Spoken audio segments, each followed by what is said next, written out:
ആമേൻ. Hallelujah, hallelujah. ക്രിസ്ത്യാനിക്ക് പറ്റിയ പ്രശ്നം എന്താണെന്നറിയാമോ? നമുക്ക് ചൂടില്ലാതെയായി, നമ്മൾ തണുത്തവരായി മാറി. ചൂടെന്ന് പറയുന്ന സാധനം നമുക്ക് ഇല്ല. യേശു അപ്പോസ്തല പ്രവൃത്തി 1-ാം അധ്യായത്തിൽ പറയുന്നുണ്ട്, ഞാൻ പോവുകയാണ്, നിങ്ങൾ ലോകമെങ്ങും പോയി സുവിശേഷം പ്രഘോഷിക്കണം.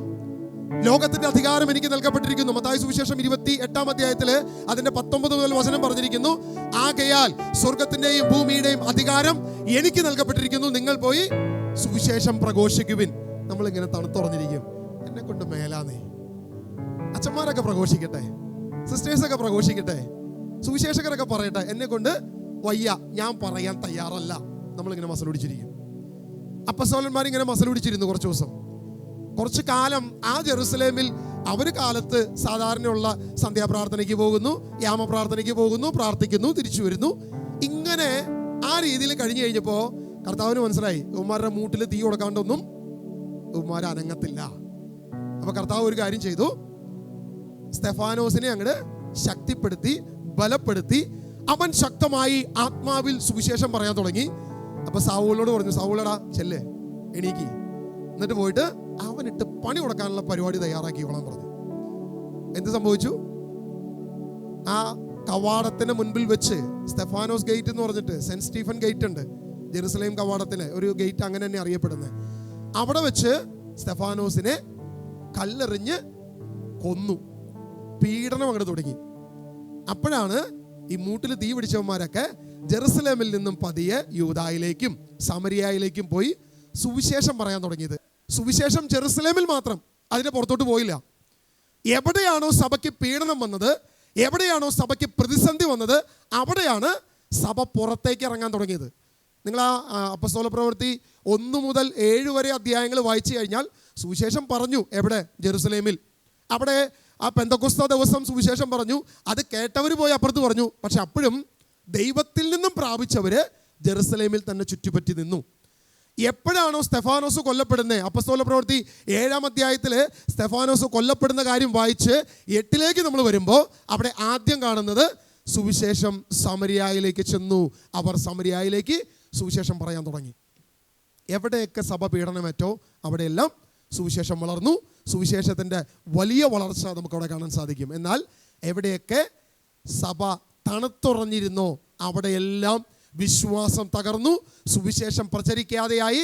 അത് താഴോട്ട് അതിൻ്റെ വളർച്ച പോയി എന്ന് പറഞ്ഞേ. Hallelujah, hallelujah. ഇപ്പം ഈ കഴിഞ്ഞ 2-3 ദിവസത്തിനുള്ളിൽ നമ്മൾ കത്തി നിൽക്കുന്നൊരു വിഷയമുണ്ട് അല്ലേ? ഒരു 2 പാവപ്പെട്ട സിസ്റ്റേഴ്സിനെ, ഒന്ന് നമ്മൾ ഇപ്പോൾ നിൽക്കുന്ന ഈ അങ്കമാലി എന്ന സ്ഥലത്തെ ഞങ്ങളുടെ സ്വന്തം അങ്കമാലിക്കാരിയാണ്. അപ്പോൾ ആ സിസ്റ്ററിനെയും മറ്റൊരു സിസ്റ്ററിനെയും അറസ്റ്റ് ചെയ്തിരിക്കുന്നു. എന്ത് പേരിലാണ്? മനുഷ്യക്കടത്ത് അല്ലേ? യഥാർത്ഥത്തിൽ ആ സിസ്റ്റേഴ്സ് ഏതെങ്കിലും പാവം മനുഷ്യനെ കടത്തിയോ?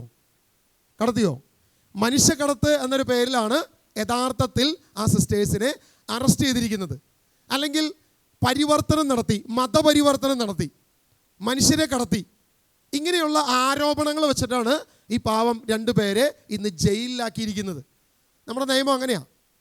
ഒരാരോപണം വരുമ്പോൾ തന്നെ അവനെ ജയിലിലടയ്ക്കാൻ തക്കവണ്ണം ചില നൂലാമാലകൾ നമ്മുടെ നിയമത്തിനുണ്ട്. അപ്പോൾ ആ നിയമം വെച്ചിട്ട് ഈ 2 പാവം സിസ്റ്റേഴ്സിനെ ഇന്ന് അറസ്റ്റ് ചെയ്യപ്പെട്ടിരിക്കുക. ഇന്നലെ ഗവൺമെൻറ് ഭയങ്കര ഓഫറൊക്കെ കൊടുത്തു. BJPയും കമ്മ്യൂണിസ്റ്റും കോൺഗ്രസും എല്ലാവരും ഇതിനു വേണ്ടി ഇറങ്ങി തിരിച്ച് ഈ പാവങ്ങളെ ഇപ്പോൾ വിടുവിക്കുമെന്ന് പറഞ്ഞു. പക്ഷെ പ്രത്യേകിച്ച് ഒന്നും നടന്നില്ല. ജാമ്യം കിട്ടി. ഇന്നെങ്ങാനും കിട്ടിയോ? ഇന്നലെ കിട്ടിയോ? ഇന്നലെ രാത്രി വരെ കിട്ടിയതായിട്ട് എൻ്റെ അറിവിലില്ല. ഇന്ന് കിട്ടി. ഓക്കെ. ഇത്രയും ദിവസം അതിനെ നീട്ടി, ഒരാഴ്ചക്കാലം ഈ പ്രതിസന്ധിയിൽ കൊണ്ടുവന്നു. യഥാർത്ഥത്തിൽ ഞാൻ പറയുന്ന ഈ സിസ്റ്റേഴ്സ് മനുഷ്യരെ കടത്തുന്നവർ തന്നെയാണ്. മനുഷ്യരെ കടത്തുന്നവരാകണമെന്ന് തന്നെയാണ് സത്യം. അല്ലാതെ വെറുതെ ഉറങ്ങി തൂങ്ങി നിൽക്കുന്നവരാകരുത് നമ്മുടെ സിസ്റ്റേഴ്സ്. നമ്മുടെ അച്ഛന്മാരും സുവിശേഷ പ്രഘോഷകരും മനുഷ്യരെ കടത്തുന്നവരാകണം. ആകാത്തതാണ് പ്രശ്നം. ഈ ബ്രദർ എന്താ പറയുന്നത്? ഇവരെ മനുഷ്യരെ കടത്തിക്കൊണ്ടുപോയി അവിടെ എന്തെങ്കിലും ചെയ്യാനാണോ ഉദ്ദേശിക്കുന്നത്? നമ്മുടെ വിശ്വാസത്തിൽ വലിയ പ്രതികൂലങ്ങൾ വന്നു, വലിയ പ്രതിസന്ധി വന്നിരിക്കുക. യഥാർത്ഥത്തിൽ ഇന്ന് വിശ്വാസി എത്ര എന്നുണ്ടെന്ന് ചോദിച്ചാൽ ലിസ്റ്റിൽ കാണാൻ പറ്റും, രജിസ്റ്ററിൽ കാണാൻ പറ്റും. നമ്മുടെ പള്ളിയിലെ രജിസ്റ്റർ നോക്കിക്കഴിഞ്ഞാൽ 1000, 1500, 2000, 3000 എത്ര പേരകത്ത് വിശ്വാസി ഉണ്ടാവും? നോക്കിക്കഴിഞ്ഞാൽ ചിലപ്പോൾ കാണാൻ പറ്റത്തില്ല എത്ര എണ്ണം ഉണ്ടെന്നുള്ളത് നമ്മളൊന്ന് പരിശോധിച്ച് നോക്കണം. വിശ്വാസം മനസ്സിലാക്കണമെങ്കിൽ ഒരു പ്രതിസന്ധി വരുമ്പോഴാണ് മനസ്സിലാകത്തുള്ളൂ. ഇപ്പോൾ ഈ സിസ്റ്റേഴ്സ് എന്തായാലും ഈ ഒരു പ്രതിസന്ധി വന്നപ്പോഴും അവർ കർത്താവിൻ്റെ വേലയിൽ തന്നെ ഇനി നിൽക്കും, അല്ലെങ്കിൽ അങ്ങനെ തന്നെ ചെയ്യുമെന്ന് ഞാൻ വിശ്വസിക്കുന്നു. നമുക്കൊരു വചനം വായിക്കാം. ഹെബ്രായ ലേഖനം 11-ാം അധ്യായം അതിൻ്റെ 1-ാം വാക്യം നമുക്കൊന്ന് വായിക്കാം. വിശ്വാസം എന്നത് പ്രത്യാശിക്കുന്നവ ലഭിക്കുമെന്നുള്ള ഉറപ്പും കാണപ്പെടാത്തവ ഉണ്ട് എന്ന ബോധ്യവുമാണ്. അപ്പോൾ നമ്മളെ ഒരു പ്രധാനപ്പെട്ട വിഷയം പ്രത്യാശിക്കുന്നവ ലഭിക്കുമെന്നും കാണപ്പെടാത്തവ ഉണ്ടുമെന്നുള്ളൊരു ബോധ്യമാണ് നമ്മുടെ വിശ്വാസം. എന്താണ് പ്രത്യാശിക്കുന്നവ? എനിക്ക് ഇന്ന് തിന്നാൻ കിട്ടും, അതാണോ എൻ്റെ പ്രത്യാശ? അതാണോ? എനിക്ക് നല്ല ജോലി കിട്ടും, IELTS കിട്ടും, വിദേശ രാജ്യത്തേക്ക് പോകാം, ഞാൻ ഡോക്ടറാകും, എൻ്റെ മകൾ അനുഗ്രഹിക്കും, അവൾ 1 കോടി രൂപ ശമ്പളം വാങ്ങും വർഷം, ഈ രീതിയിലേക്ക് വരും എന്നുള്ളതാണോ നമ്മുടെ പ്രത്യാശ? അതാണോ പ്രത്യാശ? പ്രത്യാശിക്കുന്ന ലഭിക്കുമെന്നും കാണപ്പെടാത്ത കിട്ടുമെന്നും. ഇന്നിപ്പോൾ ഒന്നും കിട്ടുന്നില്ല, ലോട്ടറി അടിക്കുന്നില്ല, ഒന്നും കിട്ടുന്നില്ല. നാളെ ലോട്ടറി അടിക്കും, ഇതാണോ നമ്മുടെ പ്രത്യാശ? ആണോ? എന്താണ് പ്രത്യാശിക്കുന്നവ ലഭിക്കും, കാണപ്പെടാത്തവ ഉണ്ട് എന്നുള്ള ബോധ്യം? അമേരിക്ക പോകാൻ പറ്റുന്നതാണോ? അമേരിക്ക ഉണ്ടോ? അങ്ങനെ ഒരു രാജ്യമുണ്ടോ? അമേരിക്ക എന്ന് പറഞ്ഞൊരു രാജ്യമുണ്ടോ? ഉണ്ടാകാം, ഉണ്ടാകാതിരിക്കാം. അമേരിക്ക പോയിട്ടുള്ള എത്ര പേരുണ്ട് ഇവിടെ? ഒന്ന് കൈവയ്ക്കേ. ഭാഗ്യം, ആരും പോയിട്ടില്ല, ഞാനും പോയിട്ടില്ല. അമേരിക്ക ഉണ്ടോ? ഉണ്ടോ? വാ തുറന്നൊന്ന് പറഞ്ഞേ, ഉണ്ടോ? ഉണ്ടോ എന്നല്ല ചോദിച്ചേ, അമേരിക്ക ഉണ്ടോ? ഉണ്ട്, ഉറപ്പാണ്. നിങ്ങൾ ആരും കണ്ടിട്ടില്ല, പിന്നെ നിങ്ങൾ എങ്ങനെയാണ് പറഞ്ഞു അമേരിക്ക ഉണ്ടെന്ന്? നിങ്ങൾ അമേരിക്കനെ കണ്ടിട്ടില്ലല്ലോ, പിന്നെ എങ്ങനെ നിങ്ങൾ ഇത്ര ഉറപ്പിച്ച് പറഞ്ഞു അമേരിക്ക ഉണ്ട് എന്ന് നിങ്ങൾ പറയാനുള്ള കാരണം എന്താ? കേട്ടറിവാണ് അല്ലേ?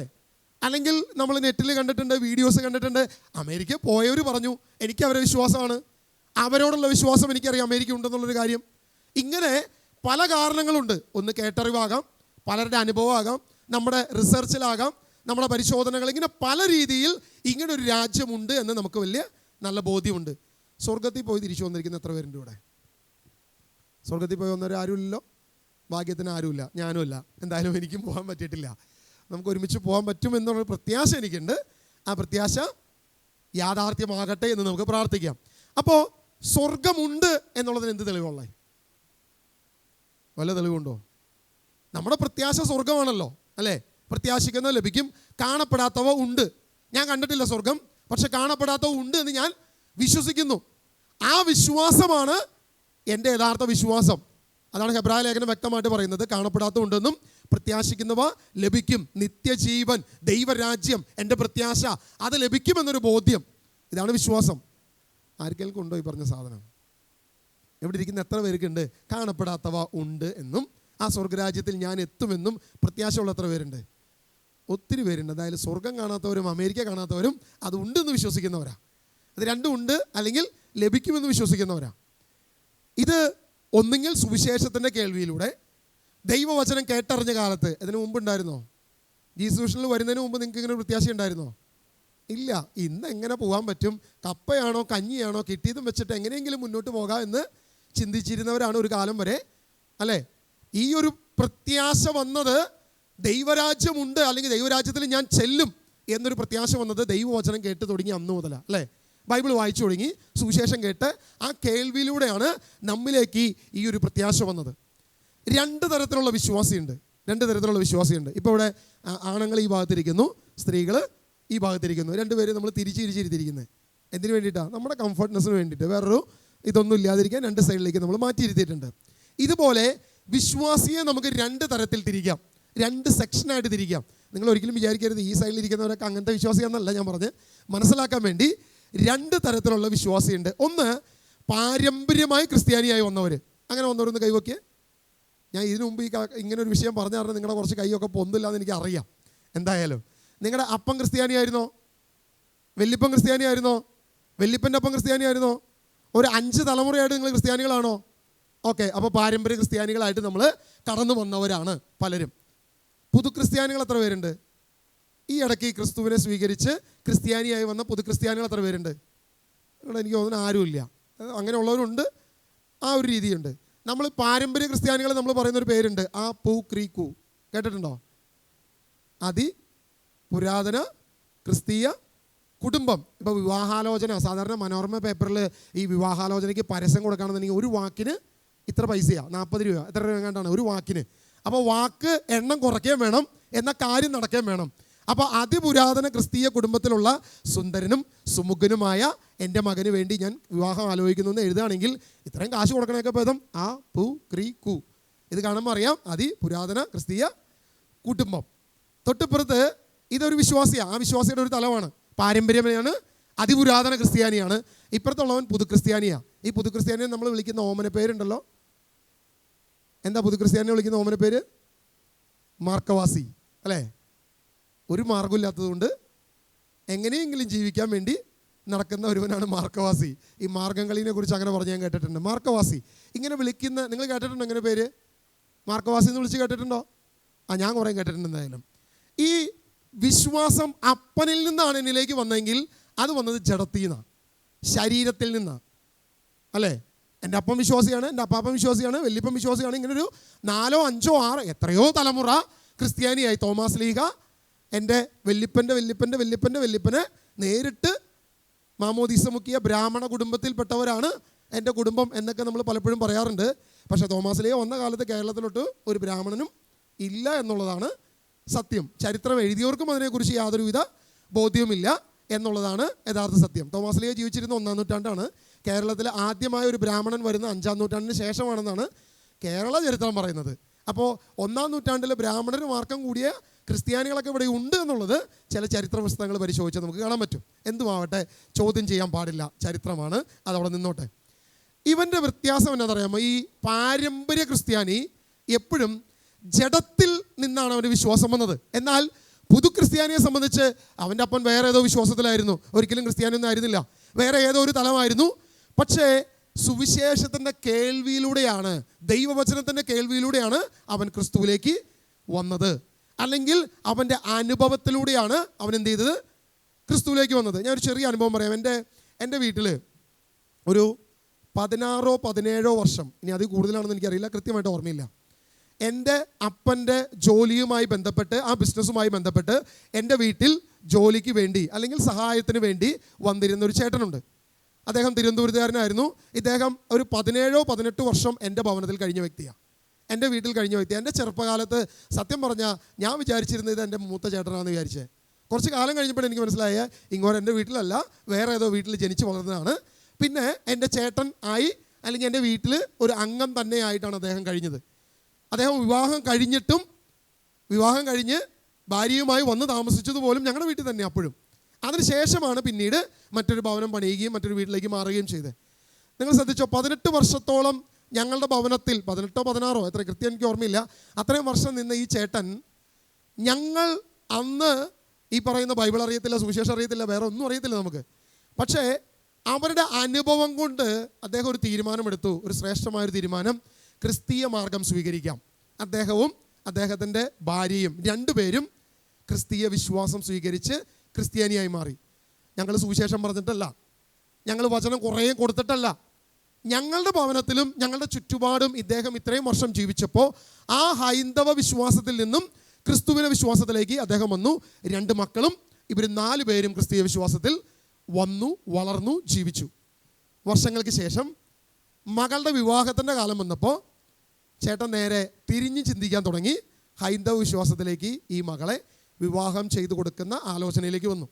ഞാൻ പോയി ചേട്ടൻ്റെ അടുത്ത് പറഞ്ഞു, ചേട്ടാ ഇത് ശരിയല്ലല്ലോ, ഇതങ്ങനെ ചെയ്യാൻ പാടില്ലല്ലോ, ചേട്ടൻ ഇത്രയും കാലമായിട്ട് ഇത് മനസ്സിലായില്ലേ എന്ന് ചോദിച്ചപ്പോൾ ചേട്ടൻ എന്നോട് ഒറ്റ കാര്യം പറഞ്ഞുള്ളൂ, ഒരു ഉറപ്പ് നീ തന്നാൽ ഞാൻ ഈ കാര്യം നീ പറയുന്ന പോലെ ചെയ്യാം. ഒറ്റ ഒരു ഉറപ്പ്, നീ പറയുന്ന ഏത് ക്രിസ്തീയ കുടുംബത്തിലേക്കും എൻ്റെ മകളെ ഞാൻ വിടാം. പക്ഷേ ഒരേ ഒരു ഉറപ്പ്, നാളെ എൻ്റെ മകൾ മാർക്കവാസി എന്നൊരു വിളി കേൾക്കരുത്, പുതുക്രിസ്ത്യാനി എന്നൊരു വിളി കേൾക്കരുത്, അവളെ തഴയപ്പെടരുത്. അവൾ നിങ്ങളുടെ ഒപ്പം നിൽക്കുന്ന ഒരു തരത്തിൽ സമാധാനത്തോടെ സന്തോഷത്തോടെ ഒരു കുടുംബത്തിൽ കഴിയുമെന്ന് നീ ഉറപ്പ് തന്നാൽ നീ പറയുന്ന പയ്യനെ കൊണ്ട് ഞാൻ വിവാഹം കഴിപ്പിക്കാം. ഉറപ്പ് കൊടുക്കാൻ പറ്റുമോ?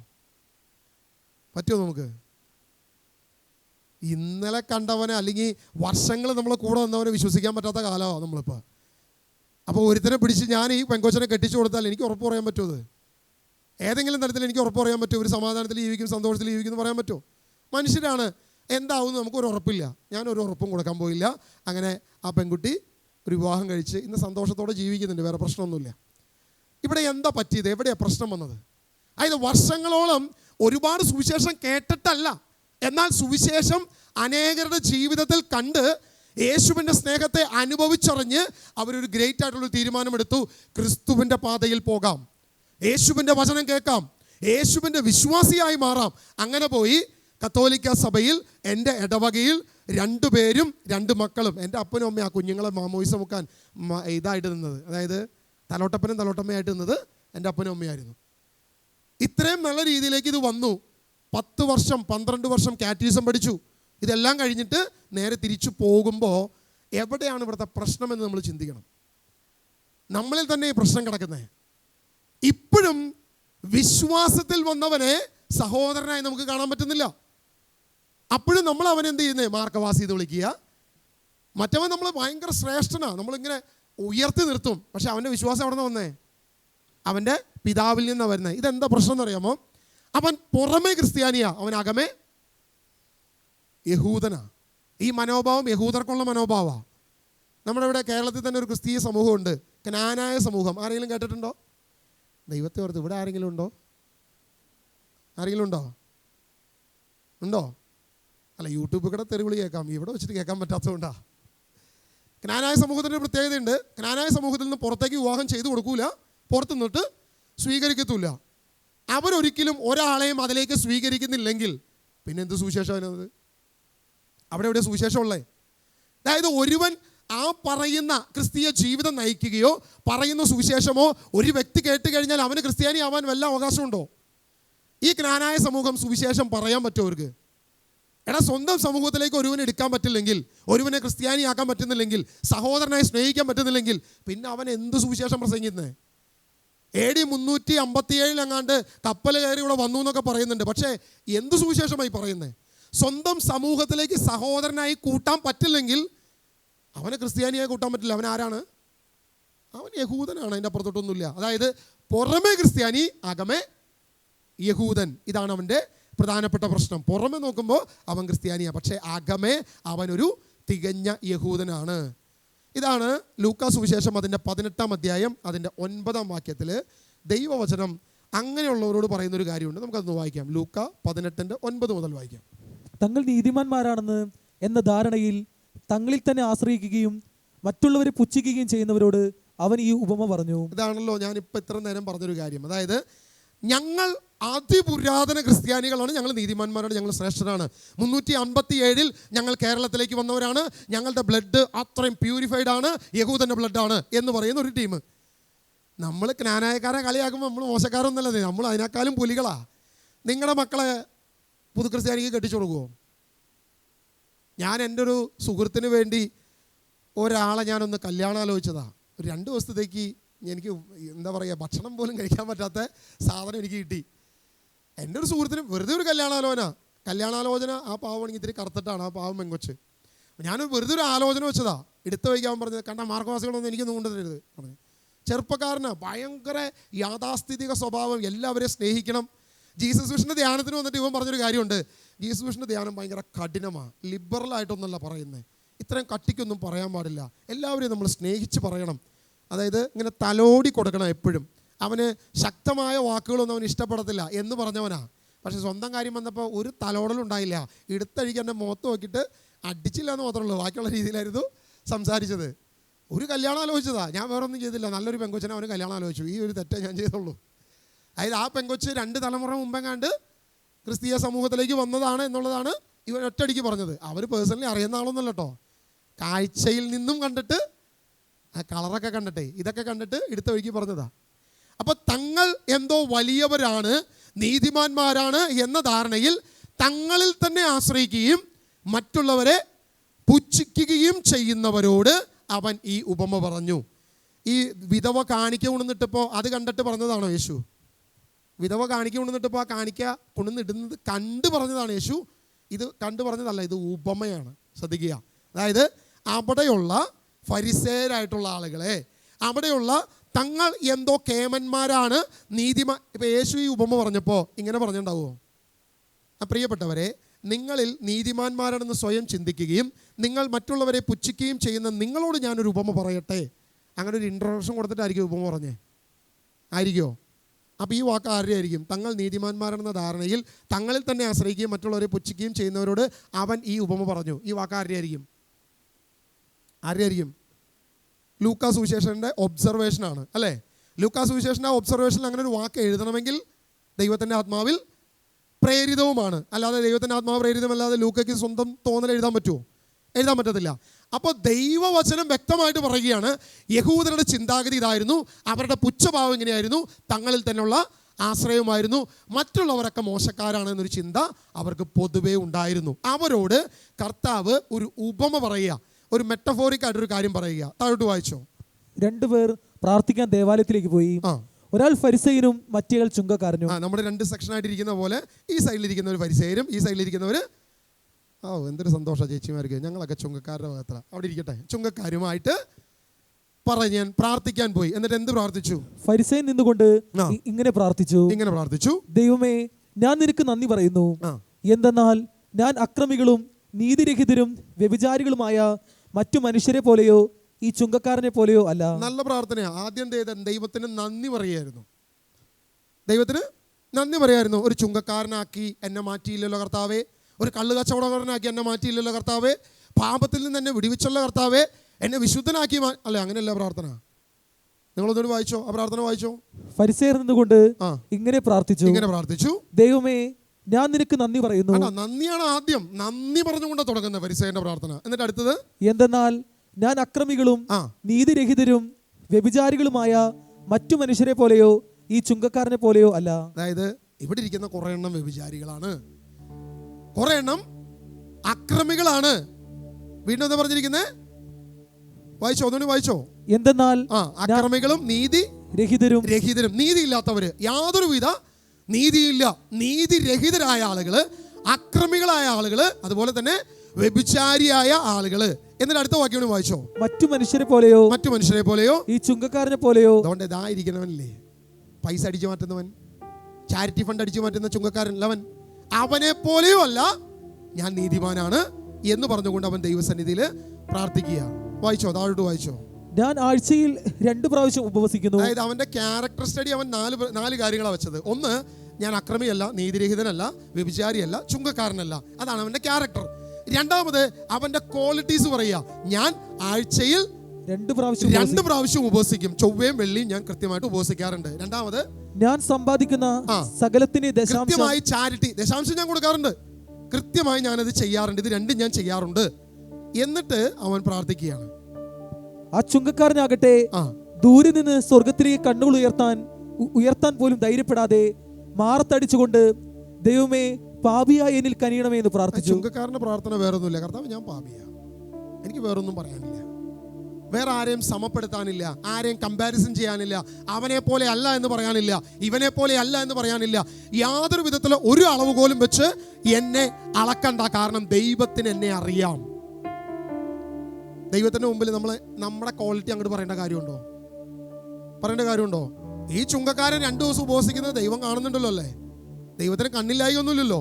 നമ്മുടെയൊക്കെ പ്രശ്നം അതാ. നമ്മളൊക്കെ പ്രാർത്ഥിക്കുമ്പോൾ പലപ്പോഴും ഈ ഫരിസേയന്റെ പ്രാർത്ഥന പ്രാർത്ഥിക്കുന്നുണ്ട്. ഇനി കർത്താവ് എങ്ങാനും ആ കണക്ക് പുസ്തകത്തിൽ എഴുതാൻ മറന്നുപോയെങ്കിലോ? കർത്താവ്, ഞാൻ 2 ദിവസം ഉപവസിക്കുന്നുണ്ട് കേട്ടോ, ഞാൻ 1 മണിക്കൂർ പേഴ്സണൽ പ്രയർ ചെയ്യുന്നുണ്ട് കേട്ടോ. നമ്മളിങ്ങനെ കർത്താവിനോട് അങ്ങോട്ട് എല്ലാം ഇങ്ങനെ ഇട്ട് കൊടുക്കും. എന്നിട്ട് കർത്താവിനോട് ചോദിക്കും, കർത്താവ്, ഞാൻ ആ ചോദിച്ച കാര്യം ഒന്നും ഇങ്ങോട്ട് തന്നു കഴിഞ്ഞാൽ നമുക്ക് സന്തോഷമായി. നമ്മളുടെ പ്രാർത്ഥന പലപ്പോഴും ചുങ്കക്കാരന്റെ പ്രാർത്ഥനയാ. ദൈവസന്നിധിയിൽ നമ്മൾ എന്തെങ്കിലും, എന്നെ കുറിച്ച് ഇവിടെ ഇരിക്കുന്ന എല്ലാവർക്കും എന്നെ കുറിച്ച് അറിയാം. എന്തറിയാം? വല്ലപ്പോഴും ഒക്കെ വെള്ളയൊക്കെ ഇട്ട് വന്ന് കുറച്ച് തള്ളൊക്കെ പറയുന്ന ഒരു ബ്രദർ, അത്രയല്ലേ നിങ്ങൾക്ക് അറിയുള്ളൂ. അതിനപ്പുറത്തോട്ടൊന്നും അറിയില്ല. ഞാൻ രഹസ്യത്തിൽ എന്തൊക്കെ പാപം ചെയ്യുന്നു എന്ന് നിങ്ങൾക്ക് അറിയാമോ? അറിയത്തില്ല. ഞാൻ രഹസ്യത്തിൽ എന്തൊക്കെ തിന്മ ചെയ്യുന്നു, എൻ്റെ പേഴ്സണൽ സ്വഭാവം എന്താണ്, എൻ്റെ ഉള്ളിൻ്റെ ഉള്ളിൽ ഞാൻ എത്രത്തോളം തിന്മ നിറഞ്ഞവനാണ് എന്ന് നിങ്ങൾക്ക് ആർക്കും അറിയത്തില്ല. പക്ഷെ ആർക്കറിയാതെ? എൻ്റെ ഓരോ ചലനങ്ങളും, എൻ്റെ കണ്ണിമ അനങ്ങുന്നത് പോലും എൻ്റെ ദൈവത്തിനറിയാം. ആ ദൈവത്തിൻ്റെ സന്നിധിയിൽ ഞാനിത് പറഞ്ഞു ബോധിപ്പിക്കേണ്ട കാര്യമുണ്ടോ? ഇല്ല. അതുകൊണ്ട് ആ ഫരിസേയൻ അവിടെ നേരെ തിരിച്ചെല്ലാം പറയുമ്പോഴും ചുങ്കക്കാരൻ സ്വർഗത്തിലേക്ക് കണ്ണുകൾ പോലും ഉയർത്താൻ സാധിക്കാതെ അവൻ പാപിയാണ് എന്ന് അവൻ ഏറ്റു പറഞ്ഞു. അടുത്ത വാക്യം ഒന്ന് വായിച്ചു. ഞാൻ നിങ്ങളോട് പറയുന്നു ഇവൻ ആ ഫരിസേയനേക്കാൾ നീതീകരിക്കപ്പെട്ടവനായി വീട്ടിലേക്ക് മടങ്ങി. ഓക്കെ, ഇപ്പോ ഇവിടുത്തെ ഒരു വ്യത്യാസം എന്താണെന്നറിയാമോ? ഫരിസേയൻ യഥാർത്ഥത്തിൽ ഒരു നിഴലാണ്, ചില വ്യക്തികളുടെ, ചില വിശ്വാസികളുടെ തലമാണ്. ഞാൻ നേരത്തെ പറഞ്ഞ ആ ഫരിസേയൻ ജഡത്തിൽ നിന്ന് വിശ്വാസത്തിലേക്ക് വന്ന പാരമ്പര്യ വിശ്വാസിയുടെ പ്രതീകമാണ്. ഒരുവൻ പാരമ്പര്യ വിശ്വാസത്തിലാണെങ്കിൽ അവന്റെ പ്രതീകമാണ് ഈ ജഡത്തിൽ നിന്ന് വന്നവൻ. ഇപ്പുറത്ത് നേരെ തിരിച്ചാണെങ്കിൽ അവനെങ്ങനെയാണ്? കേൾവിയിൽ നിന്ന് വിശ്വാസത്തിലേക്ക് വന്നവനാണ്. എന്റെ ജഡത്തിൽ നിന്നാണ് അവനിലേക്ക് വിശ്വാസം വരുന്നതെങ്കിൽ അത് ഉറപ്പാ, അവൻ വിശ്വാസിയല്ല. അവൻ ആരായിരിക്കും? അവൻ ഫരിസേയനായിരിക്കും. യാതൊരു വ്യത്യാസവും ഇല്ല. അവൻ എൻ്റെ മകനാണ്, സുവിശേഷകന്റെ മകനാണെന്ന് പറഞ്ഞിട്ട് യാതൊരു വ്യത്യാസവും ഇല്ല. അവൻ കേൾവിയിൽ നിന്നും വിശ്വാസം സ്വീകരിക്കാതെ അവൻ ഒരു പാരമ്പര്യം പറഞ്ഞിട്ട് കാര്യമില്ല. എൻ്റെ അപ്പൻ പണ്ട് ആനപ്പുറത്ത് കയറി എന്ന് പറഞ്ഞാലും ഒരു ഗുണവുമില്ല, യാതൊരു ഗുണവുമില്ല. അത് നേരെ തിരിച്ചേ പോകത്തുള്ളൂ. പക്ഷെ കേൾവിയിൽ നിന്നും വിശ്വാസത്തിലേക്ക് വന്നാലേ ഗുണമുള്ളൂ, അവനെ രക്ഷ പ്രാപിക്കത്തുള്ളൂ. അല്ലെങ്കിൽ ജഡത്തിൽ നിന്നുള്ള വിശ്വാസം തന്നെയാണ് അവനിൽ നിൽക്കുന്നത്, യാതൊരു മാറ്റവും ഉണ്ടാകത്തില്ല. ഈ ഫരിസേയന്റെ പ്രാർത്ഥന അവൻ ചെയ്യും, ആ ജഡത്തിൽ ആ പ്രാർത്ഥന നടത്തിക്കൊണ്ടിരിക്കും. ആത്മാവിൽ ഒരിക്കലും അവൻ വീണ്ടെടുക്കപ്പെടത്തില്ല. അതാ വ്യത്യാസം. ഒന്ന് പറഞ്ഞേ ഹല്ലേലൂയ, ഹല്ലേലൂയ. ഫരിസേയൻ അവനെ തന്നെ നീതീകരിച്ചു. എന്നാൽ കർത്താവോട് പറഞ്ഞത് ആ ഫരിസേയനേക്കാൾ ചുങ്കക്കാരനെ ദൈവം നീതീകരിച്ചു. ഇതാ വ്യത്യാസം. ആ വചനം ഒന്നുകൂടി വായിച്ചോ മോനെ. ഞാൻ നിങ്ങളോട് പറയുന്നു ഇവൻ ആ ഫരിസേയനേക്കാൾ നീതീകരിക്കപ്പെട്ടവനായി. ആര് നീതീകരിച്ചു? ദൈവം നീതീകരിച്ചു. ആ ഫരിസേയൻ അവനെ തന്നെ നീതീകരിച്ചു. എന്നാൽ ചുങ്കക്കാരൻ അവനെ നീതീകരിച്ചില്ല, അവനെ ദൈവം നീതീകരിച്ചു. ചുങ്കക്കാരനെ ദൈവം നീതീകരിച്ചു എന്ന് വ്യക്തമായി ദൈവവചനത്തിൽ പറഞ്ഞിരിക്കുക. ആര് നീതീകരിച്ചു? ദൈവം നീതീകരിച്ചു. നമ്മൾ ആരാ നീതീകരിക്കണ്ടേ? എൻ്റെ പാപത്തെയും എൻ്റെ നീതിയെയും അളവുകോല് വെച്ച് നീതീകരിക്കേണ്ടത് ദൈവമാണ്, ഞാനല്ല. എൻ്റെ ദൈവമാണ് എന്നെ നീതീകരിക്കേണ്ടത്. ഇവിടെ ഈ പറയുന്ന ഫരിസേയൻ, നമുക്കൊരു ഫരിസേയനെ അറിയാം. അദ്ദേഹത്തിൻ്റെ പേരാണ് സാവൂൾ. അറിയോ? ഫരിസേയനായിരുന്നു സാവൂൾ. സാവൂൾ എന്ന് പറയുന്നുണ്ട്, മറ്റുള്ള സഹോദരങ്ങളെ പോലെ ഞാനൊരു ഫരിസേയൻ കുടുംബത്തിൽ ജനിച്ച ഒരു ഫരിസേയനാണ്. ഗമാലിന്റെ കീഴിൽ പഠിച്ചവനാണ്, ഏറ്റവും ശ്രേഷ്ഠതയുള്ളവനാ. പക്ഷേ ഈ സാവൂളിനൊരു പ്രശ്നമുണ്ട്. ഗലാത്യ ലേഖനം 1:13 മുതൽ വായിക്കാം. ഗലാത്യ 1:13 മുതൽ നമുക്കൊന്ന് വായിക്കാം. മുമ്പ് യഹൂദ മതത്തിലായിരുന്നപ്പോഴത്തെ എന്റെ ജീവിതത്തെ പറ്റി നിങ്ങൾ കേട്ടിട്ടുണ്ടല്ലോ. ഞാൻ ദൈവത്തിന്റെ സഭയെ കഠിനമായി പീഡിപ്പിക്കുകയും അതിനെ ഉന്മൂലനം ചെയ്യാൻ പരിശ്രമിക്കുകയും ചെയ്തിരുന്നു. എന്റെ വംശത്തിൽപ്പെട്ട സമപ്രായകരായ അനേകരെക്കാൾ. ഇവിടെ ശരിക്കും പറഞ്ഞ പൗലോസ് അപ്പോസ്തലൻ ഒരു സ്റ്റാൻഡ് എടുക്കുന്നുണ്ട്, ഒരു കാര്യം എക്സ്പ്ലെയിൻ ചെയ്യുന്നുണ്ട്. വളരെ സിമ്പിളാണ്. അപ്പോസ്തലൻ പറയാം, ഞാൻ സഭയെ പീഡിപ്പിച്ചവനാ. എന്തുകൊണ്ട്? വൈ? എന്താണ് അതിന്റെ റീസൺ? സഭയെ പീഡിപ്പിക്കാനുള്ള അവന്റെ കാരണം അത് തൊട്ട് താഴെ പറയുക. ഒന്നുകൂടി വായിച്ചോ, 13 മുതൽ വായിച്ചോ. മുമ്പ് യഹൂദ മതത്തിലായിരുന്നപ്പോഴത്തെ എന്റെ ജീവിതത്തെ പറ്റി നിങ്ങൾ കേട്ടിട്ടുണ്ടല്ലോ. എന്റെ പഴയ ജീവിതത്തെ കുറിച്ച് നിങ്ങൾക്ക് അറിയാം. ഞാൻ ദൈവത്തിന്റെ സഭയെ കഠിനമായി പീഡിപ്പിക്കുകയും വളരെ മോശമായി വലിച്ചെടുച്ച് പീഡിപ്പിച്ചവനാണ് ഞാൻ എന്ന് പറഞ്ഞിട്ട് അതിന്റെ കാരണം താഴെ പറയുകയാണ്. അതിനെ ഉന്മൂലനം ചെയ്യാൻ പരിശ്രമിക്കുകയും ചെയ്തിരുന്നു. അതിനെ നശിപ്പിക്കാൻ ഞാൻ ശ്രമിച്ചവനാണ്. എന്റെ വംശത്തിൽപ്പെട്ട സമപ്രായകരായ അനേകരെക്കാൾ. അതിന്റെ കാരണം, അതിന്റെ റീസൺ ആണ് പറയുന്നത്. ബിക്കോസ് അങ്ങനെ ഒരു വാക്ക് അവിടെ ഉപയോഗിച്ചിട്ടില്ല. പക്ഷേ അതിന്റെ റീസൺ പൗലോസ് അപ്പോസ്തലൻ പറയുക. എന്തുകൊണ്ടെന്നാൽ മറ്റ് സമപ്രായക്കാരായ യഹൂദരെക്കാൾ കൂടുതൽ ഞാൻ തീഷ്ണവാനായിരുന്നു. അപ്പൊ തീഷ്ണത അവന് കൂടുതലുണ്ടായിരുന്നു. രണ്ടാമത്തെ കാര്യം പറഞ്ഞു, എന്റെ പിതാക്കന്മാരുടെ പാരമ്പര്യങ്ങളിൽ അത്യധികം തീക്ഷ്ണത മതിയായിരുന്നു. എന്റെ അപ്പന്റെ പാരമ്പര്യത്തിൽ ഞാൻ ഭയങ്കര തീക്ഷ്ണതയായിരുന്നു. പിതാക്കന്മാരുടെ, അബ്രാഹത്തിന്റെ, ഇസ്ഹാക്കിന്റെ, യാക്കോബിന്റെ ആ വംശത്തിൽ പിറന്ന ആ വംശശുദ്ധി. ഞാൻ നേരത്തെ പറഞ്ഞല്ലോ, ബ്രാഹ്മണൻ, ആ പു ക്രീ കു, അതിപുരാതന ക്രിസ്തീയ കുടുംബം എന്നൊക്കെ പറഞ്ഞ കാര്യങ്ങളൊക്കെ ഞാൻ ഭയങ്കര എക്സ്പീരിയൻസ്ഡ്, അല്ലെങ്കിൽ ഞാൻ അതിൽ ഭയങ്കരമായിട്ട് അഹങ്കരിച്ചിരുന്നു. ഈ രീതിയിൽ വന്നതുകൊണ്ടാണ് ഞാൻ സഭയെ പീഡിപ്പിക്കാൻ പോയത്. ഇതല്ലേ അപ്പോസ്തലൻ പറഞ്ഞു വെച്ചിരിക്കുന്നത്. അടുത്ത വാക്യം വായിച്ചത് ക്ലിയർ ആവും. എന്നാൽ ഞാൻ മാതാവിന്റെ ഉദരത്തിലായിരിക്കുമ്പോൾ തന്നെ ദൈവം എന്നെ പ്രത്യേകം തെരഞ്ഞെടുത്തു. എന്നാൽ ഞാൻ മാതാവിന്റെ ഉദരത്തിലായിരിക്കുമ്പോഴേ എൻ്റെ ഈ മാറ്റം ദൈവം കണ്ടിട്ടുണ്ട്. എൻ്റെ പഴയ ജീവിതത്തിന്റെ കാരണം ആ പാരമ്പര്യ വിശ്വാസമാണ്, ആ ജഡത്തിലുള്ള വിശ്വാസമാണ്. അല്ലെ? അതിനല്ലേ നമ്മൾ ശ്രദ്ധിക്കുക. നമ്മളിപ്പം എൻ്റെ യൂട്യൂബ് ചാനലിൽ ഏതെങ്കിലും സുവിശേഷം കേൾവിയിലൂടെ വന്ന ആരെങ്കിലും നമ്മളെ തെറി വിളിക്കാറുണ്ടോ? നമ്മളെ ചീത്ത വിളിക്കാറുണ്ടോ? നമ്മളെ ചീത്ത വിളിക്കുന്ന ആരായിരിക്കാം? പാരമ്പര്യ വിശ്വാസികളായിരിക്കാം, ജഡവിശ്വാസികളായിരിക്കാം. അപ്പൊ ഇതാണ് പ്രധാനപ്പെട്ട പ്രശ്നം. ഈ സഭയെ പീഡിപ്പിച്ചതിന്റെ കാരണം അപ്പോസ്തലന് അറിവില്ലാഞ്ഞിട്ടാണോ? സഭയെക്കുറിച്ചോ സുവിശേഷത്തെക്കുറിച്ചോ പഴയ നിയമത്തെക്കുറിച്ചോ ബോധ്യമില്ലാഞ്ഞിട്ടാണോ? നമ്മൾ വിചാരിക്കും ബോധ്യമില്ലാഞ്ഞിട്ടായിരിക്കാം, അറിവില്ലാഞ്ഞിട്ടായിരിക്കാം, തിയോളജിക്കലി അദ്ദേഹത്തിന് വിവരമില്ലാഞ്ഞിട്ടാണോ? അല്ല. അന്ന് ലഭിക്കാവുന്നതിലെ ഏറ്റവും വലിയ ഗ്രേറ്റസ്റ്റ് ആയിട്ടുള്ള തിയോളജി പഠിച്ചവരാണ് ആര്? അപ്പോസ്തലൻ, പൗലോസ്, സാവൂൾ. അല്ലേ? ഇന്ന് നമുക്കിപ്പം അമേരിക്കൻ തിയോളജി പോലുള്ള പല തിയോളജിക്കൽ സ്റ്റഡികളുണ്ട്. കാത്തലിക് തിയോളജികൾ, ഇങ്ങനെ പല രീതിയിലുള്ള തിയോളജിക്കൽ സ്റ്റഡികളുണ്ട്. പൗലോസ് അപ്പോസ്തലന്റെ തിയോളജി എന്ന് പറയുന്നത് ഗമാലിയേൽ എന്ന് പറയുന്ന അന്ന് ലഭിക്കാവുന്ന ഏറ്റവും ബെറ്റർ യൂണിവേഴ്സിറ്റി, ഏറ്റവും ഉന്നതമായ യൂണിവേഴ്സിറ്റിയിൽ നിന്നും ആ പറയുന്ന സർട്ടിഫിക്കറ്റ്, ആ യൂണിവേഴ്സിറ്റിയിൽ നിന്നും ഈ പറയുന്ന PhD ഇതെല്ലാം എടുത്തവനാണ് ആര്? സൗള്. എന്നിട്ട് വല്ല കാര്യമുണ്ടോ? സഭയെ പീഡിപ്പിച്ചോ? ഇല്ലേ, പീഡിപ്പിച്ചു. അപ്പൊ നമ്മളൊരു വ്യക്തിയെ നോക്കിയിട്ട് ഓ ഇദ്ദേഹം സഭയെ പീഡിപ്പിക്കില്ല എന്ന് ചിന്തിക്കരുത്, നമ്മളെ ചീത്ത വിളിക്കില്ല എന്ന് വിചാരിക്കരുത്.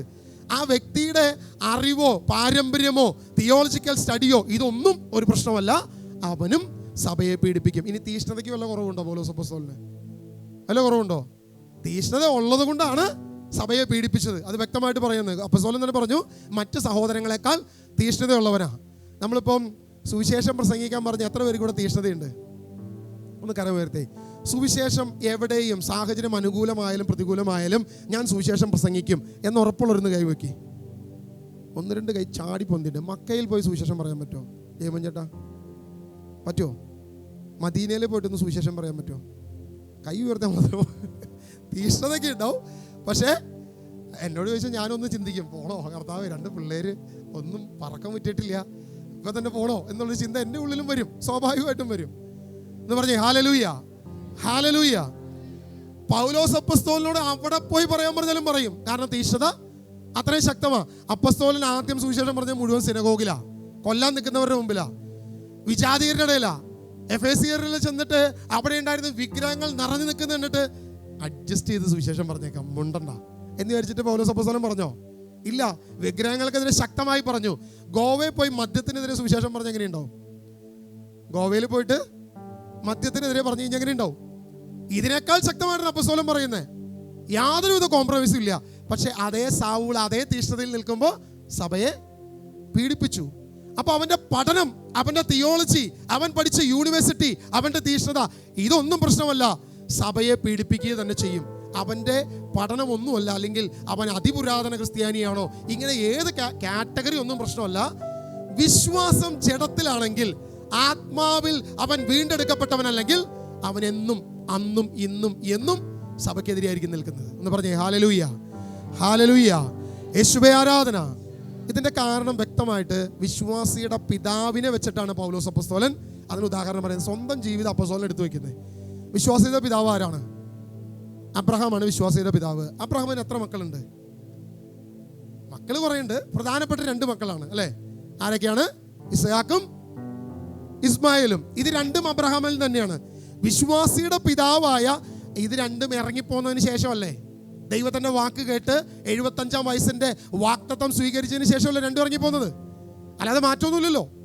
അപ്പോൾ വിശ്വാസിയുടെ പിതാവായി അറിയപ്പെട്ടതിന് ശേഷം 2 മക്കൾ, ഒന്ന് ഇസ്ഹാക്ക്, മറ്റൊന്ന് ഇസ്മായിൽ. നമ്മൾ ആ വാക്യം ഒന്ന് വായിച്ചോ. റോമാലേഖനം 9:7-8 വാക്യങ്ങളൊന്ന് വായിച്ചോ,